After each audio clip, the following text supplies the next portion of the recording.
Hello students, welcome back on TDC. TDC मतलब D denominator classes. और आज हम लोग जो टॉपिक स्टार्ट करेंगे वो टॉपिक है हमारा परमुटेशन एंड कॉम्बिनेशन। सबसे पहले इस टॉपिक के बारे में जान लेते हैं और इस टॉपिक के वेटेज के बारे में भी जान लेते हैं। देखो, परमुटेशन एंड कॉम्बिनेशन टॉपिक की बात करें तो ये टॉपिक आपका बैंकिंग में, पीओ में, क्लर्क में, इंश्योरेंस के एग्जाम में, ठीक है, और एफसीआई में, साथ साथ में आपका एनडीए वगैरह में, और आपका सीडीएस में तो हाल फिलहाल में भी पूछा जाता है। इन सभी एग्जाम में अभी भी इससे क्वेश्चन आते हैं। लास्ट ईयर के एग्जाम देखेंगे उनमें भी इससे क्वेश्चन आए हैं। बचता है आपका खाली एसएससी। तो एसएससी के अंदर भी ये है सर कि इसका जो वेटेज है वो इस तरह से है कि क्वेश्चंस आते नहीं है लेकिन ये सिलेबस में अभी भी है, ठीक है। और साथ साथ में आप देखेंगे तो यूपीएससी के सी सेट में भी इस टॉपिक से क्वेश्चन आते हैं। तो बहरहाल ओवरऑल बताएं तो एक ऐसा टॉपिक है जिससे क्वेश्चन आने के चांसेस हमेशा बने रहते हैं। अगर आप बैंक के स्टूडेंट्स हैं तो हमेशा याद रखिएगा कि state bank of India PO हमेशा 5 नंबर एक क्वेश्चन लेके आता है। किससे? प्रोबेबिलिटी से। और प्रोबेबिलिटी को सीखने के लिए इस टॉपिक का आना वो जरूरी है। तो हम आज इसी टॉपिक की तरफ बढ़ेंगे और इसी टॉपिक में हम समझेंगे कि परमुटेशन और कॉम्बिनेशन है क्या। सबसे पहले मैं अगर परमुटेशन और कॉम्बिनेशन को आपके सामने दो सिंपल शब्दों से रिलेट करना चाहूं तो हम सब जानते हैं कि जो हमारा परमुटेशन है उसका मतलब होता है अरेंजमेंट, और जो हमारा कॉम्बिनेशन है उसका मतलब होता है सिलेक्शन। दैट मीन्स दिए गए नंबर ऑफ आर्टिकल में से कुछ नंबर ऑफ आर्टिकल को अरेंज करने के लिए जो भी आपके वेज हो सकते हैं, तरीके हो सकते हैं, वही आप कहलाते हैं क्या? परमुटेशन। और दिए गए नंबर ऑफ आर्टिकल में से कुछ आर्टिकल को या सभी को सिलेक्ट करने के जो तरीके वो आप कहलाते हैं कॉम्बिनेशन, ठीक है। तो आज का जो हमारा टॉपिक है वो है परमुटेशन। हम परमुटेशन से स्टार्ट करेंगे, ठीक है। इसके आपके 3 से 4 क्लास होंगे जो आपको समझने हैं। 1 बाय 1 आपको क्लासेस मिलते रहेंगे। टॉपिक के इंपोर्टेंस को समझ के सीरियस होकर पूरे वीडियो को देखिएगा और टॉपिक को समझिएगा, ठीक है।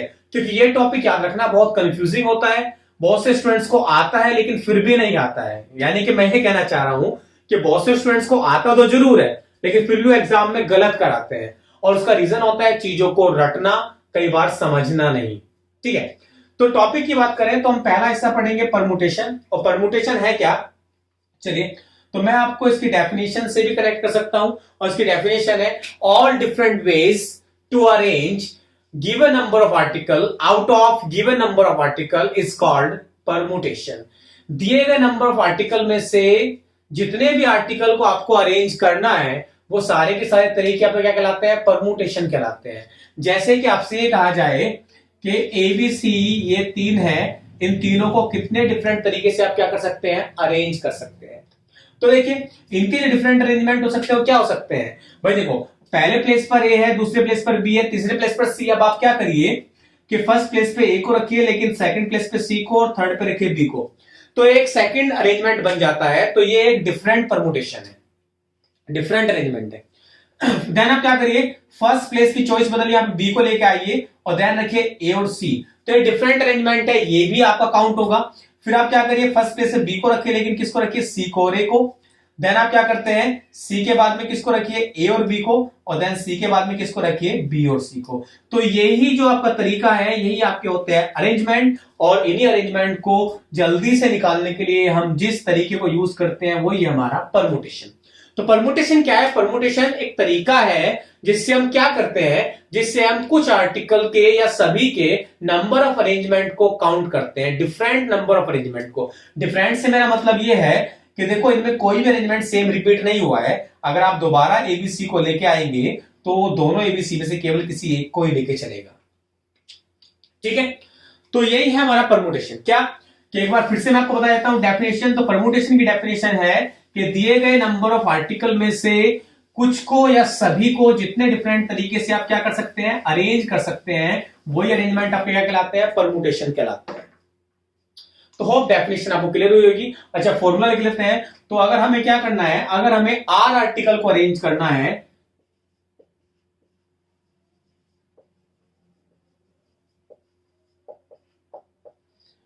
कितने में से? एन में से। तो वो आपका होता है n पी आर, और इसको सॉल्व करने का तरीका होता है n फैक्टोरियल के डिवाइड में n माइनस आर फैक्टोरियल। ठीक है, इसको सॉल्व करने का तरीका है n फैक्टोरियल डिवाइड में n माइनस आर फैक्टोरियल। ठीक है, चलिए सबसे पहले फैक्टोरियल के बारे में समझ लेते हैं।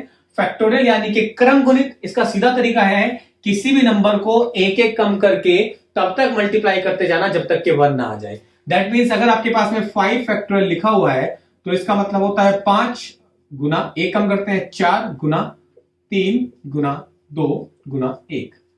यानी कि अगर आपके पास में लिखा हुआ है आपका 6 factorial, that means 6 into 5 into 4 into 3 into 2 into 1। तो आपका जो n फैक्टोरियल हो जाएगा वो हो जाएगा आपका n into n minus 1 into n minus 2 and so on. कब तक? जब तक लास्ट में 1 ना आ जाए। इसी तरीके से आप किसी फैक्टोरियल को ओपन कर सकते हैं। फिलहाल हम बात करें तो आपका जो अरेंजमेंट है, अगर आपने r आर्टिकल को अरेंज करना है n में से तो वो आपके होते हैं npr, that means n factorial divided by n minus r factorial. अच्छा, यहां पे आप थोड़ा सा इस कैलकुलेशन को समझ सकते हैं। तो लाइक मान लीजिए अगर आपको 7p2 निकालना है दोस्तों, तो उसका दो तरीका है। पहला कि n फैक्टोरियल यानी कि 7 फैक्टोरियल डिवाइड में n माइनस r, तो 7 माइनस 2 कितना होता है 5 फैक्टोरियल। चलिए ऊपर आप क्या करेंगे, फैक्टोरियल ओपन करेंगे 7 6 into 5 into 4 into 3 into 2 into 1, और नीचे 5 फैक्टोरियल है 5 इंटू 4 इंटू 3 इंटू 2 इंटू 1, और ये आपका क्या हो जाएगा पूरा पूरा कैंसिल आउट। तो इस बात को याद रखिए कि जितना डिनोमिनेटर में लिखा है वो उतना ही ऊपर से क्या हो जाता है कैंसिल आउट हो जाता है। तो इसको सॉल्व करने का सिंपल तरीका हम लोग ये यूज करते हैं कि लाइक अगर आपको 7p2 निकालना है तो दैट मींस 7 का फैक्टोरियल केवल 2 बार ओपन करिए, 7 इंटू 6, और यही 42 क्या है आपका फाइनल आउटकम है। ठीक है, एक और छोटे से एग्जांपल समझिए। मान लीजिए आपको अगर आपको निकालना है tan p3, तो इसका वैल्यू है 10 इंटू 9 इंटू 8, क्योंकि आपको खाली कितने बार ओपन करना है 3 बार, और ये आपका आएगा कितना 720। तो यहां तक तो आपको समझ में आ गया होगा। चलिए तो हम कॉन्सेप्ट को जल्दी से लेके चलते हैं क्वेश्चंस की तरफ। बीच में बस एक छोटा सा स्टेप और समझ लेते हैं और फिर हम सीधा क्वेश्चंस की तरफ बढ़ते हैं। टाइप ऑफ क्वेश्चंस को समझेंगे और समझेंगे हमारे फर्स्ट टाइप के क्वेश्चन को आज के इस लेक्चर के अंदर।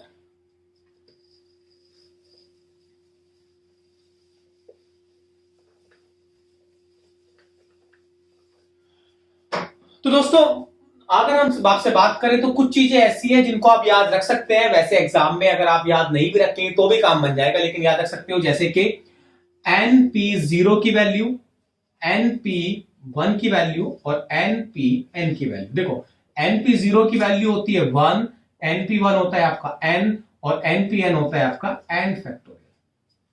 ठीक है, अच्छा npn कब आएगा? ये n किसको रिप्रेजेंट करता है? टोटल नंबर ऑफ आर्टिकल को, और ये n किसको कर रहा है? यहां पे जो वैल्यू होती है किसको रिप्रेजेंट करती है? जितने आपको अरेंज करने हैं। तो अगर आप टोटल नंबर ऑफ आर्टिकल में से उन सभी को अरेंज कर रहे हैं देन आपका आंसर सीधा कितना आता है n फैक्टोरियल। यानी कि ऐसे कहा जाए कि अगर आपके पास एक क्लास के अंदर 4 स्टूडेंट्स हैं, तो अगर आपको इन चारों के चारों को ही अरेंज करना है तो उस केस में आपका आंसर कितना आएगा 4 फैक्टोरियल, यानी कि 24 आपका आंसर आएगा। ठीक है, फैक्टोरियल की जो वैल्यू है उस साइड में आप देख सकते हैं, सामने आपके फैक्टोरियल की वैल्यूज लिखी हुई हैं, आप उनको वहां से कॉपी कर सकते हैं, कोई प्रॉब्लम नहीं है। तो आइए दोस्तों मैं आपको पहले टाइप के क्वेश्चन की तरफ लेके चलता हूं, और हमारे फर्स्ट टाइप के क्वेश्चन है अरेंजमेंट ऑफ लेटर्स पे बेस्ड। ठीक है, arrangement of letters.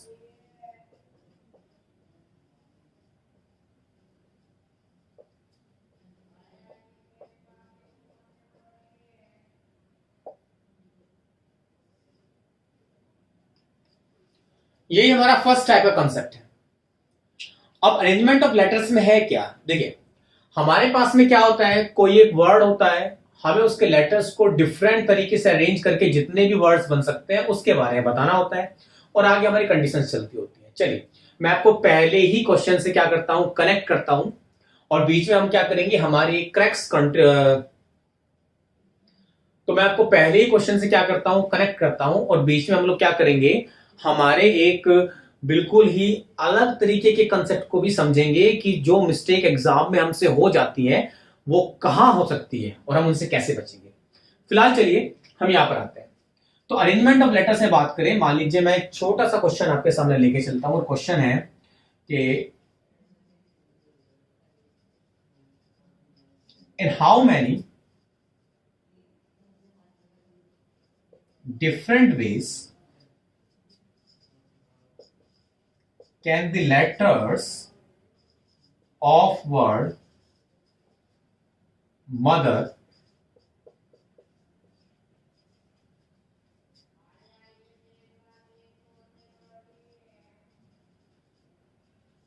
can be arranged।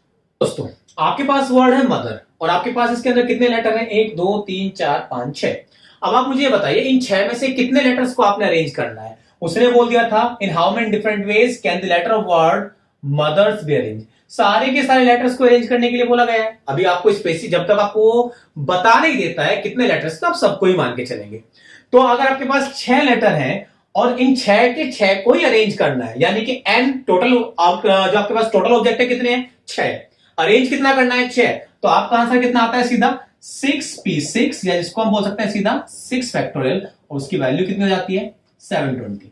यानी 720 तरीके से आप इसको क्या कर सकते हैं, अरेंज कर सकते हैं। तो यानी कि यहां पर हम समझ जाते हैं कि अगर हमारे पास क्वेश्चन ऐसा है कि हमारे पास एक वर्ड है और हमें उसके सभी लेटर्स को अरेंज करना है, तो हमारा आंसर उतना ही आता है जितना वहां पर आपका क्या है, अरेंजमेंट हो जाता है। यानी जितना वहां पर आपको क्या दे रखा है, आपका लेटर दे रखा है, उतना ही फैक्टोरियल हमारा क्या होगा, आंसर होगा। एक और छोटे क्वेश्चन समझते हैं कि मान लो आपके पास जो लेटर हो वो हो होम। चलिए तो होम की बात करें तो 1 2 3 4, तो आपका आंसर कितना आएगा, 4 फैक्टोरियल। 4 फैक्टोरियल मतलब 24। समझ गए होंगे, इजी कंसेप्ट है। चलिए एक और है आपके सामने, मान लीजिए आपका है यहां पर लेटर है आपका trouble.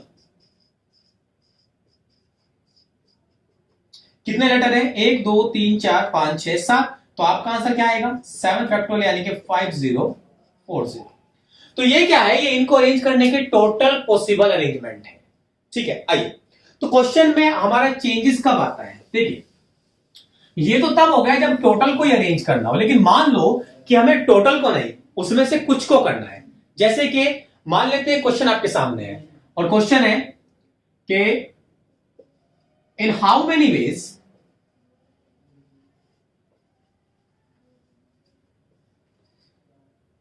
Can 7 students, in how many ways can 7 students arrange on 10 chairs। तो आपके पास में क्वेश्चन हो गया कि कितने तरीके से 7 स्टूडेंट को आप अरेंज कर सकते हो, बैठा सकते हो, यहां पे सीटेड वर्ड का यूज कर सकते हो।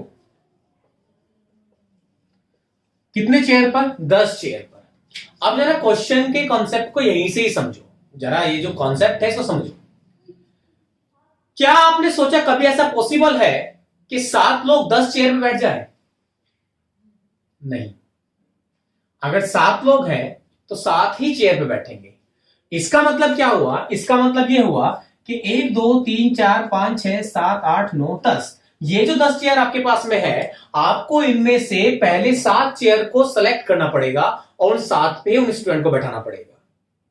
ठीक है, तो अगर आप इनमें से 7 को सेलेक्ट करते हैं, 1 2 3 4 5 6 7, मान लीजिए इन 7 को करते हैं, तो इन 7 पे 7 स्टूडेंट को बैठाना। अब देखो आपके पास 7 चेयर है, 7 स्टूडेंट, तो आपका आंसर सीधा कितना आएगा, 7 फैक्टोरियल। भाई एन भी 7 आर भी 7। लेकिन कंडीशन क्या है, क्या यही 7 हो सकती है? नहीं, इस 10 में से कोई भी 7 हो सकती है। और सर ये वाला जो काम होता है, ये काम करता है सिलेक्शन। हमेशा याद रखेंगे जब भी ज्यादा से कम की ओर जाना पड़ता है तो वहां पे हमेशा सिलेक्शन इंक्लूडेड होता है।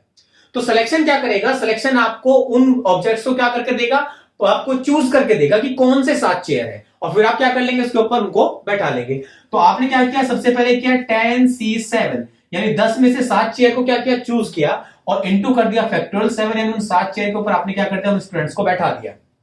अच्छा, अगर हम NCR की बात करें तो आप जानते हैं ये होता है n फैक्टोरियल के बटा में r फैक्टोरियल इनटू में n माइनस r फैक्टोरियल। ठीक है ना। और अगर आप इस एनसीआर की वैल्यू को मल्टीप्लाई कर देते हैं किससे, आर फैक्टोरियल से, तो ये कैंसिल आउट हो जाता है और जो ये बच के आता है ये वैल्यू बन के जाती है एनपीआर। दैट मींस जब आप नंबर ऑफ सिलेक्शन को मल्टीप्लाई किससे कर देते हैं, अरेंजमेंट से, तो आपका परमुटेशन बन के आ जाता है। तो यानी कि ये जो tan C7 इंटू फैक्टोरियल 7 है, आप इसको लिख सकते हो कितना सीधा, tan P7 भी लिख सकते हो। अब कुछ लोग इसे इस तरीके से करते हैं, ठीक है, तो दोनों ही आपके क्या है, सही है, लेकिन ये इसका डिटेल्ड सॉल्यूशन है। और ये डिटेल्ड सॉल्यूशन आपको कहां पर, ये आपको कहां पर हेल्प करेगा वो मैं आपको इससे अगले क्वेश्चन के लिए समझाऊंगा। फिलहाल तो इस क्वेश्चन को आप कॉपी कर सकते हैं, आपका आंसर आएगा tan C7 जो आप निकाल सकते हैं। ठीक है, चलिए तो मैं क्या करता हूं, इसी तरह के एक सेकंड क्वेश्चन से आपको कनेक्ट करता हूं समझाने के लिए। और सेकंड क्वेश्चन है हमारा कि इन हाउ मेनी वेज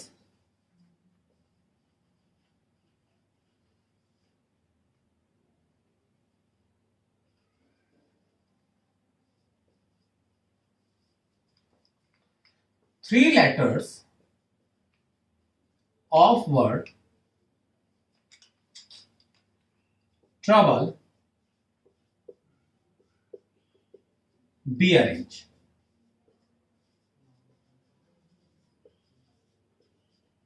तो क्वेश्चन है कितने तरीके से इस ट्रबल में से केवल 3 लेटर को अरेंज करना है। पहली कंडीशन, कौन से 3 पता है क्या, नहीं पता, तो ये काम कौन करेगा, सिलेक्शन।